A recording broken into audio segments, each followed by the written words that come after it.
ಇಂದು ದೇಶಾದ್ಯಂತ ನೀಟ್ ಮರುಪರೀಕ್ಷೆ ನಡೆಯಲಿದೆ. ಹಾಗಾಗಿ ಎಲ್ಲೆಲ್ಲೂ ಕಟ್ಟೆಚ್ಚರವನ್ನ ಅಭೂತಪೂರ್ವ ಭದ್ರತೆಯನ್ನ ಒದಗಿಸಲಾಗ್ತಾ ಇದೆ.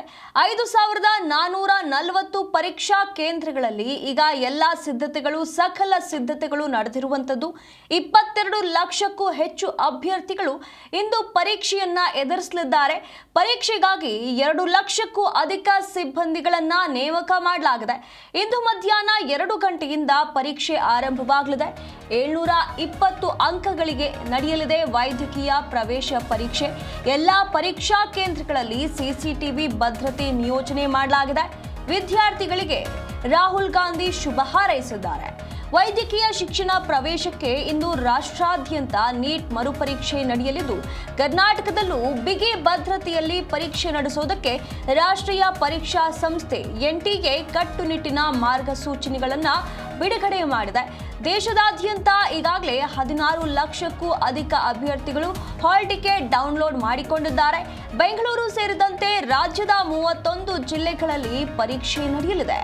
ಇಂದು ಮಧ್ಯಾಹ್ನ 2 ಗಂಟೆಯಿಂದ ಸಂಜೆ 5:15 ಪರೀಕ್ಷೆ ನಡೆಯಲಿದ್ದು, ಈ ಬಾರಿ ಪರೀಕ್ಷೆಯ ಅವಧಿಯನ್ನ 15 ನಿಮಿಷಗಳ ಕಾಲ ವಿಸ್ತರಿಸಲಾಗಿದೆ.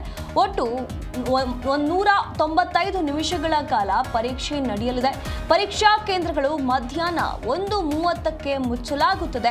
ವಿದ್ಯಾರ್ಥಿಗಳು ಗಮನಿಸಬೇಕಾಗಿರುವ ವಿಷಯ ಏನು ಅಂತಂದ್ರೆ, ಅಕಸ್ಮಾತ್ 1:30ರ ನಂತರವೇನಾದ್ರೂ ಬಂದ್ರೆ ಅಭ್ಯರ್ಥಿಗಳಿಗೆ ಯಾವುದೇ ಕಾರಣಕ್ಕೂ ಕೂಡ ಪ್ರವೇಶ ಇರೋದಿಲ್ಲ ಅಂತ ಹೇಳಿ ಈಗ ಎನ್ಟಿಎ ಸ್ಪಷ್ಟಪಡಿಸಿರುವಂತದ್ದು.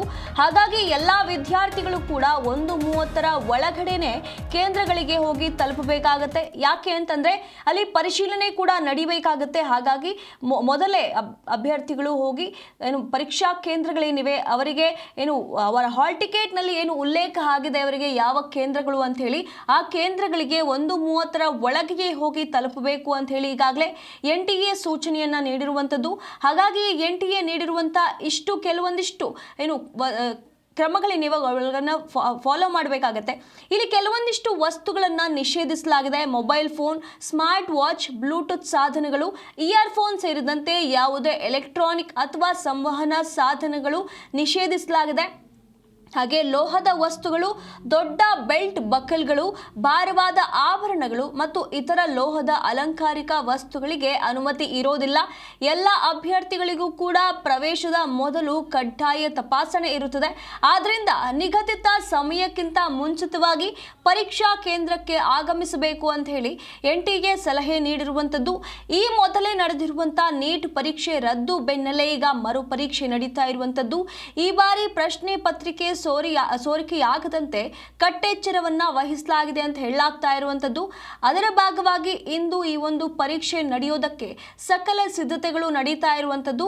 ಇಂದು ದೇಶಾದ್ಯಂತ 5440 ಪರೀಕ್ಷಾ ಕೇಂದ್ರಗಳಲ್ಲಿ ಪರೀಕ್ಷೆ ನಡೆಯಲಿದೆ. ಹಾಗಾಗಿ ಎಲ್ಲಾ ಸಿದ್ಧತೆಗಳನ್ನ ಮಾಡಿಕೊಳ್ಳಲಾಗಿದೆ. 22 ಲಕ್ಷಕ್ಕೂ ಹೆಚ್ಚು ಅಭ್ಯರ್ಥಿಗಳು ಇಂದು ಪರೀಕ್ಷೆ ಬರೆಯಲಿದ್ದಾರೆ. ಹಾಗಾಗಿ ಪರೀಕ್ಷೆಗಾಗಿ 2 ಲಕ್ಷಕ್ಕೂ ಅಧಿಕ ಸಿಬ್ಬಂದಿಗಳನ್ನ ನೇಮಕ ಮಾಡಲಾಗಿದೆ. ಎಲ್ಲಾ ಪರೀಕ್ಷಾ ಕೇಂದ್ರಗಳ ಬಳಿಯೂ ಕೂಡ ಸಕಲ ಸಿದ್ಧತೆಗಳು ನಡೀತಾ ಇರುವಂತದ್ದು. ಯಾವ ರೀತಿಯಾಗಿ ತಪಾಸಣೆ ನಡಿಬೇಕು, ಅಭ್ಯರ್ಥಿಗಳೆಲ್ಲರೂ ಕೂಡ ಕೇಂದ್ರಗಳಿಗೆ ಮುಂಚಿತವಾಗಿ ಆಗಮಿಸ್ತಾರೆ. ಹಾಗಾಗಿ ಅವರ ಸಂಪೂರ್ಣ ತಪಾಸಣೆ ನಡೆಯುತ್ತೆ. ಹಾಗಾಗಿ ಎಲ್ಲಾ ನಿಯೋಜನೆಗಳು ನಡೆದಿರುವಂತದ್ದು. ಹಾಗೆ ಎಲ್ಲಾ ಪರೀಕ್ಷಾ ಕೇಂದ್ರಗಳಲ್ಲಿ ಸಿಸಿಟಿವಿ ಅಳವಡಿಕೆ ಕೂಡ ಆಗಿರುವಂತದ್ದು. ಹಾಗೆ ವಿದ್ಯಾರ್ಥಿಗಳಿಗೆ ರಾಹುಲ್ ಗಾಂಧಿ ಅವರು ಶುಭ ಹಾರೈಸಿದ್ದಾರೆ. ವೈದ್ಯಕೀಯ ಶಿಕ್ಷಣ ಪ್ರವೇಶಕ್ಕೆ ಈ ಒಂದು ನೀಟ್ ಪರೀಕ್ಷೆ ನಡೀತಾ ಇರುವಂತದ್ದು. ಎನ್ಟಿಎ ಈ ಒಂದು ಪರೀಕ್ಷೆಯನ್ನ ನಡೆಸ್ತಾ ಇರುವಂತದ್ದು. ಈಗ ಬಿಗಿ ಭದ್ರತೆಯಲ್ಲಿ ಈ ಒಂದು ಪರೀಕ್ಷೆಯನ್ನ ನಡೆಸೋದಕ್ಕೆ ರಾಷ್ಟ್ರೀಯ ಪರೀಕ್ಷಾ ಸಂಸ್ಥೆ ಮಾರ್ಗಸೂಚಿಗಳನ್ನ ಈಗಾಗಲೇ ಬಿಡುಗಡೆ ಮಾಡಿರುವಂತದ್ದು. ಅಫಿಷಿಯಲ್ ವೆಬ್ಸೈಟ್ ನಲ್ಲಿ ಹಾಲ್ ಟಿಕೆಟ್ ಕೂಡ ಬಿಡಲಾಗಿದೆ. ಅವುಗಳನ್ನ ಅಭ್ಯರ್ಥಿಗಳು ಡೌನ್ಲೋಡ್ ಮಾಡಿಕೊಂಡು ತರಬೇಕಾಗುತ್ತೆ. ಅವರ ಹಾಲ್ ಟಿಕೆಟ್ ನಲ್ಲಿ ಅವರ ಕೇಂದ್ರಗಳ ಬಗ್ಗೆಯೂ ಕೂಡ ಮಾಹಿತಿಯನ್ನ ನೀಡಲಾಗಿರುತ್ತೆ. ಅದರ ಅನುಸಾರವಾಗಿ ಎಲ್ಲಾ ವಿದ್ಯಾರ್ಥಿಗಳು ಹೋಗಿ ಕೇಂದ್ರಗಳನ್ನ ಮುಂಚಿತವಾಗಿ ತಲುಪಬೇಕಾಗುತ್ತೆ. ಹಾಗೆ ಮಾರ್ಗಸೂಚಿಗಳ ಪ್ರಕಾರ ಕೆಲವೊಂದಿಷ್ಟು ರೂಲ್ಸ್ಗಳನ್ನು ಅಭ್ಯರ್ಥಿಗಳು ಫಾಲೋ ಮಾಡಬೇಕಾಗತ್ತೆ. ಕೆಲವೊಂದಿಷ್ಟು ವಸ್ತುಗಳನ್ನು ತರೋದಕ್ಕೆ ಇಲ್ಲಿ ಅವಕಾಶ ನೀಡಲಾಗಿಲ್ಲ. ಮೊಬೈಲ್ ಫೋನ್ಗಳನ್ನು ತರುವಂತಿಲ್ಲ, ಸ್ಮಾರ್ಟ್ ವಾಚ್ಗಳು, ಬ್ಲೂಟೂತ್ ಸಾಧನಗಳು, ಹಾಗೆ ಇಯರ್ಫೋನ್ ಸೇರಿದಂತೆ ಯಾವುದೇ ಎಲೆಕ್ಟ್ರಾನಿಕ್ ಅಥವಾ ಸಂವಹನ ಸಾಧನಗಳನ್ನು ತರುವಂತಿಲ್ಲ ಅಂತ ಹೇಳಿ NTA ಈಗಾಗಲೇ ಸೂಚನೆಯನ್ನು ನೀಡಿರುವಂಥದ್ದು. ಹಾಗಾಗಿ ಇಲ್ಲಿ ನೀಡಿರುವಂಥ ಸೂಚನೆಯ ಆಧಾರದ ಮೇಲೆ ಕೇಂದ್ರಗಳಿಗೆ ಅಭ್ಯರ್ಥಿಗಳು ಬರಬೇಕಾಗತ್ತೆ.